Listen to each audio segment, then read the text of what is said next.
Pergunta da Elisa. Se não colocarmos as tarefas na agenda, como nos organizaremos para fazê-las? Essa pergunta é porque lá nos stories eu mencionei que a gente não deve colocar as nossas tarefas na nossa agenda, tá? Vamos dar um passo para trás. Existem 2 tipos de demandas na sua vida. Quem quiser anotar, essa é a hora. Existem 2 tipos de demandas: os compromissos e as tarefas. Os compromissos, eles têm data e hora marcada. O que tem data e hora marcada vai para onde, Cissa? Vai para a agenda, vai para um calendário, vai para algum lugar que tenha data e hora, né? Pode ser o Google Calendar, pode ser o aplicativo do seu celular, pode ser uma agenda normal de papel, pode ser um calendário daqueles que fica na sua mesa, certo? E o segundo tipo de demanda, que são as tarefas, elas não têm dia e hora certo. Você não precisa fazer aquilo exatamente naquela hora, você só precisa fazer o quanto antes. Nesse caso, a gente não deve colocar as tarefas no calendário, não, a gente coloca as tarefas em uma lista separada, lista de tarefas, tá? Porque eu não sei se você já viveu alguma coisa assim, mas é comum entre as minhas alunas, elas tentam, né, ser produtivas, é óbvio.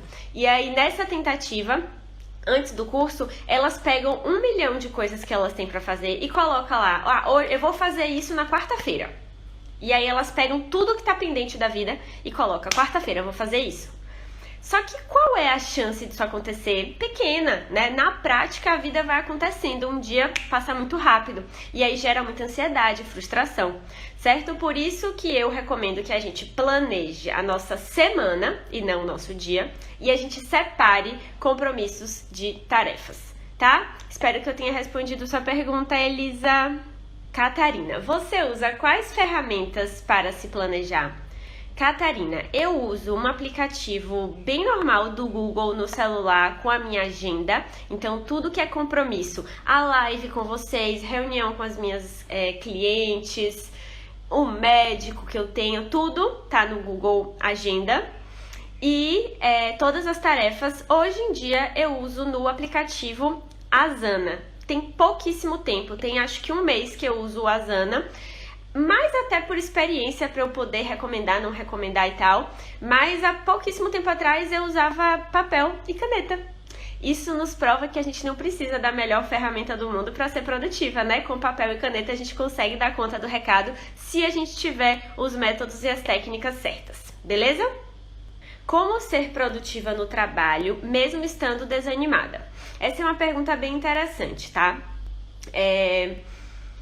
Primeiro, nós somos adultas, a gente não faz só o que dá vontade, é muito importante que eu comece por aí, né? Mas a produtividade que eu acredito é uma produtividade que é gentil, é consciente, é humana. E nessa produtividade que eu acredito, dentre vários aspectos que a gente tem que considerar na nossa priorização, a nossa vontade, o nosso ânimo, a nossa motivação, o nosso nível de energia é um desses critérios. Então, não é que eu vou ignorar a minha motivação, o meu ânimo, não. A grande questão é que eu não vou usar isso como o único fator que vai me dizer o que fazer e o que não fazer. Quando eu tenho um dia lá com uma lista bem longa do que precisa ser feito, é claro que eu vou considerar, de manhã eu sou mais empolgada, hoje eu tô mais animada, ou então, ao contrário, eu acordo um pouco mais devagar, então hoje eu tô meio pra baixo. Eu vou considerar isso na escolha, né, de qual é a tarefa que eu vou fazer hoje, qual é a tarefa que eu vou fazer primeiro. Mas eu não posso escolher só isso, entendeu? Eu preciso considerar também outros critérios, como os recursos que você tem, o tempo disponível que você tem para aquela tarefa, a importância daquela tarefa e a urgência daquela tarefa. Tá? Aqui eu já estou entrando nos critérios de priorização que são saudáveis no nosso dia a dia, tá? Aí eu acho que vai ficar muito complexa a resposta, mas eu espero que eu tenha te ajudado também. Isso aqui é bem legal. Produtividade está relacionada a confiar em si. E aí, como confiar mais em si? Gente, isso é tão maravilhoso. Nossa, dá vontade de conversar sobre isso por horas. Autoconfiança, autoestima, tem tudo a ver com produtividade. E o interessante é que é um ciclo que se retroalimenta, tanto para o bem quanto para o mal. Como assim, Cissa? Se eu sou uma pessoa que cumpro o que eu me me disponho ali no dia, né? Eu falo, eu vou fazer isso e eu de fato faço aquilo que eu combinei comigo mesma, eu me sinto mais capaz ao final do dia e isso aumenta a minha autoestima. Por outro lado, se eu sou o tipo de pessoa que toda semana prometo alguma coisa nova, todo dia digo que vou resolver tal coisa e nunca faço, como é que eu termino os dias, como é que eu termino as semanas frustrada, duvidando da minha capacidade? E aí o que acontece? Você entra num ciclo negativo. Você acha que você não é capaz, aí no dia seguinte você nem tenta. Aí na semana seguinte você já jogou o projeto pra cima, porque você tá nesse ciclo negativo. Eu acho que é muito mais proativo da sua parte quebrar esse ciclo pela execução. Então começa a fazer alguma coisa e aí entra o poder das microtarefas, tá? Se uma tarefa muito grande tá te assustando, você já não tá mais se sentindo capaz porque você já tá nessa bad vibe há muito tempo, respira fundo, esquece aquela tarefa gigantesca e pense em uma pequena tarefa que você pode fazer hoje. Faz essa tarefa, valoriza o seu esforço, comemora a sua evolução e amanhã você pensa em outra microtarefa, porque aí você dá os seus primeiros passos em direção ao ciclo positivo de autoestima e produtividade, tá certo? Deixa carregar. O que é primordial fazer agora no final do ano para planejar bem 2021? Nossa, que legal! Gostei dessa pergunta. Eu acredito que todo o planejamento, quando a gente fala desses ciclos que são tão simbólicos, né? Tão gostoso a gente olhar de uma forma legal para isso. Eu acredito que o começo é realmente a gente agradecer. É a gente olhar para o ciclo anterior.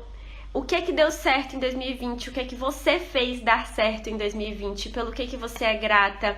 E também um pouco, né, do que você aprendeu, quais foram as lições que você tirou de 2020. Eu acho que esse final de ano, essa é a vibe, sabe? A reflexão do encerramento desse ciclo é um passo importante para planejar o próximo, com certeza. Primeiro porque a energia, a sensação da gratidão, ela é muito treinável. À medida que você esforçadamente intenciona uma gratidão, por exemplo, fazendo uma lista de coisas que você agradece em 2020, você está treinando o seu cérebro para se manter grato ao longo do tempo depois.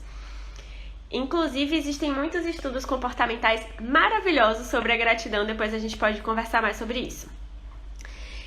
E aí, depois disso, aí eu acho que entra, assim, a importância do papel, da caneta, das metas, assim, o mais específicas que você puder. Eu não acredito também que as metas têm que ter dia, hora, lugar, você tem que saber a roupa que você vai estar. Não é a minha principal ideia sobre as metas. Eu acho importante a gente ter uma visão de futuro que motive a gente e que direcione os nossos esforços. Então é isso que você vai estar buscando para o seu planejamento de 2021, tá?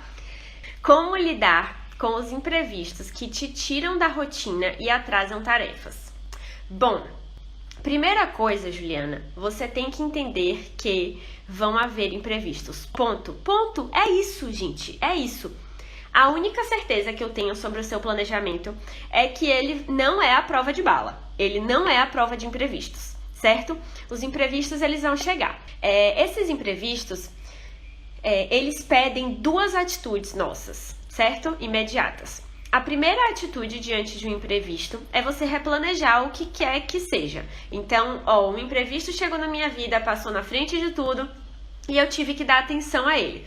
Pode ser que hajam consequências a respeito disso. Eu tenha que remarcar uma reunião, postergar uma tarefa, ajeitar um prazo, não sei. E aí o que é que você vai fazer? Você vai fazer isso. Você vai replanejar o que quer que seja necessário. E em segundo lugar, pós-imprevisto, você vai aprender com ele.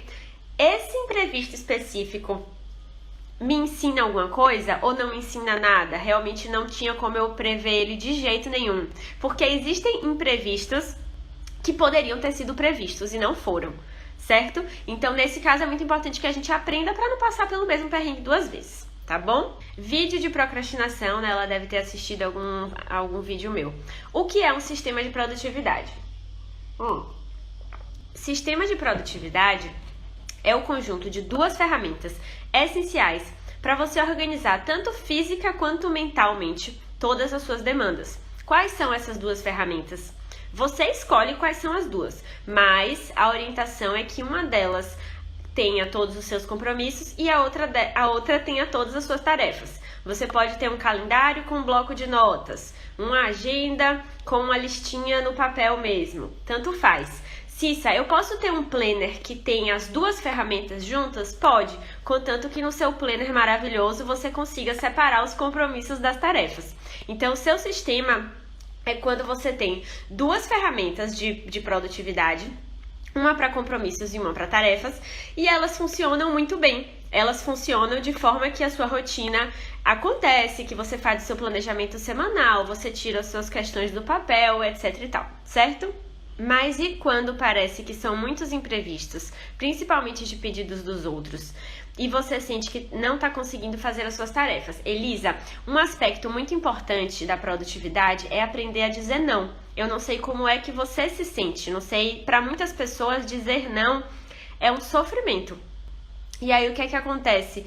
Termina aceitando absolutamente tudo. Aí a sua agenda termina virando a agenda que os outros colocam para você.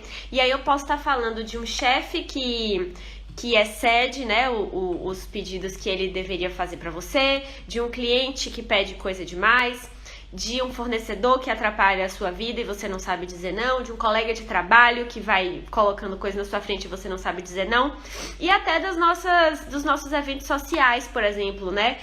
Uma pessoa te chama para fazer alguma coisa e você fala que sim. Aí aquilo vira um compromisso social na sua agenda que você não queria. Enfim, de todas as formas, é muito importante que a gente consiga dizer não para os compromissos e as tarefas que a gente não vê sentido. O dizer não precisa ser grosseiro nem problemático. Lá no curso tem uma etapa até sobre como dizer não. Algumas estratégias específicas, tá? Mas é muito importante que você faça esse filtro, tá bom? Por outro lado, existem trabalhos específicos que funcionam muito com base em imprevistos.